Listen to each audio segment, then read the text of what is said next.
हाँ जी, राम राम जी। एचएसएससी भर्ती अपडेट है, धमाकेदार खबर है। चाहे आप पुरानी भर्ती से जुड़े हैं, चाहे आप नई भर्ती से जुड़े हैं, अब तैयार हो जाओ दोस्तों। धमाकेदार खबर आई आपके लिए।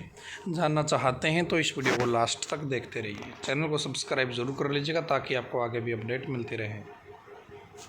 दोस्तों एक बार देख लीजिएगा हरियाणा से नए सांसद कौन कौन सेलेक्ट हुए हैं, उसके बाद आगे बात करेंगे।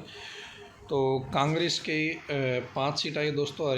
हिसार से जयप्रकाश जेपी, सिरसा से कुमारी शैलजा, अम्बाड़ा से वरुण मुलाना और रोहतक से दीपेंद्र हुड्डा, सोनीपत से सतपाल ब्रह्मचारी चुने गए हैं। बीजेपी ने करनाल में जीत हासिल करी है, कुरुक्षेत्र में, भिवानी में, गुरुग्राम में, फरीदाबाद में। यहाँ पे दोस्तों आप देखोगे तो 5 सीट, 10 में से 5 सीट कांग्रेस की आई है और 10 में से 5 सीट बीजेपी की आई है। यहाँ पर पिछली बार की जब हम बात करें 2019 की, तो बीजेपी की 10 में से 10 सीट आई थी, 100/100 आई थी। लेकिन इस बार 50-50 हो गया। कांग्रेस ने इस बार टक्कर ली है और यहाँ पे ख़राब परफॉर्मेंस किसकी रही है? बीजेपी की रही है। और अपने यहाँ पे बीजेपी की ही सरकार थी, सेंटर में भी गवर्नमेंट और हरियाणा में भी। तो अब आगे विधानसभा के इलेक्शन होने हैं। उस इलेक्शन में आपको इनको पता चल गया, दोनों ही पार्टियों को, कांग्रेस को ये पता चल गया कि कांग्रेस भी दम रखती है अब, ठीक है। और बीजेपी को ये पता चल गया कि बीजेपी का वो दबदबा नहीं रहा जो 2019 में था, 2014 में था, ठीक है। तो अब यही चीज़ें क्या करती है, विधानसभा से रिलेट करती है। विधानसभा के इलेक्शन है हरियाणा के अंदर अक्टूबर के महीने में। यहाँ पर चीज़ देखिए, यहाँ पर बीजेपी की हार के कारण बताए हैं बेरोजगारी की मार। बढ़ती बेरोजगारी इस चुनाव में भाजपा कैंडिडेट्स पर भारी पड़ी है। बेरोजगारी दर में हरियाणा देश भर के राज्यों में टॉप पर पहुँच गया। 21 जुलाई 2023 को खुद मोदी सरकार संसद में स्वीकार किया कि हरियाणा में बीते 8 वर्षों में बेरोजगारी दर 3 गुना बढ़ चुकी है। तत्कालीन श्रम एवं रोजगार राज्य मंत्री रामेश्वर तेली ने संसद में बताया, वर्ष 2013-14 में प्रदेश में तब कांग्रेस की सरकार थी में बेरोजगारी दर 2.9% थी। 2021-22 में बढ़कर 9% पहुंच गई।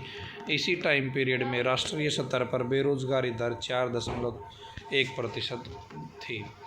तो इसके अलावा पिछले 9.5 वर्षों में राज्य की मनोहर सरकार ने जो भर्तियां निकाली, उनमें से ज़्यादातर कोर्ट कचहरी के कारण सिरे नहीं चढ़ पाई। कांग्रेस नेता इसे सही तरह बुनाने में कामयाब रहे। और एक तो ये बेरोजगारी का कारण है हार का। पोर्टल राज से परेशानी। हरियाणा में बीजेपी के 9.5 साल के शासनकाल में सरकारी स्कीम्स को ऑनलाइन करने और करप्शन रोकने के नाम पर धड़ाधड़ पोर्टल शुरू किए। सीएम रहते मनोहर खट्टर का इस पर खास जोर रहा। तो ये इससे भी लोग परेशान हुए, हर जगह पोर्टल स्टार्ट कर दिया, कागज़ कार्रवाई ठीक होने में दिक्कत आई, इस वजह से भी बीजेपी हारी। अब दोस्तों यही होगा कि अब दोस्तों हरियाणा में लोकसभा में जो उम्मीद की जा रही थी भाई 10 में से 8 सीट तो बीजेपी की 100% आएगी, तो वो कहीं ना कहीं नहीं हो पाई बीजेपी की। यहाँ पर 5 सीट आने पर भी हार ही बोला जाएगा दोस्तों, क्योंकि 10 में से पहले 10 आई थी और अब 10 में से 5 आने की कुछ ना कुछ कमियाँ रही है। जनता को कुछ ना कुछ चीज़ें समझ में आई है जिससे जनता परेशान हुई और जनता ने वोट नहीं किया बीजेपी को और 100% यहाँ से नहीं जिताया। यदि हम पूरे भारत की बात करें, पूरे भारत की बात करें तो मामला भारत में भी बीजेपी का वो दम वाला नहीं रहा, आपको ही पता है, जो 2014 में रहा था और 2019 में रहा था। तो इसलिए दोस्तों हरियाणा के युवाओं के लिए यहाँ पे अच्छी खबर ये बन सकती है कि अब विधानसभा में बीजेपी सरकार बनाने के लिए, हरियाणा के अंदर सरकार बनाने के लिए बीजेपी रोजगार का जो मामला है उसके ऊपर 100% काम करेगी और 100% जीत की तरफ कुछ ना कुछ कदम उठाने के लिए काम करेगी, चाहे कुछ भी हो जाना। तो जो एचएसएससी की नई भर्तियां हैं, चाहे पुरानी भर्तियां हैं, सभी प्रकार की चीज़ें होंगी। नई भर्तियां भी आएगी, पुरानी भर्तियों पर भी अब दोस्तों सुपर फास्ट मोड में काम होगा। आप ये लिख के ले लो, ये 3 महीने हैं आपके पास। इन 3 महीनों में आर पार होना है हरियाणा के अंदर। तो ये अपडेट आप सभी के लिए थी। जो साथी पढ़ाई से नहीं जुड़े हैं वो अपनी किताबें उठा लो, धमाके पे धमाके होने वाले हैं। बाकी एक नेक्स्ट वीडियो में बात करूँगा कि अब हरियाणा के अंदर क्या क्या भर्तियाँ होने वाली है। धन्यवाद दोस्तों, लाइक और शेयर जरूर कीजिएगा।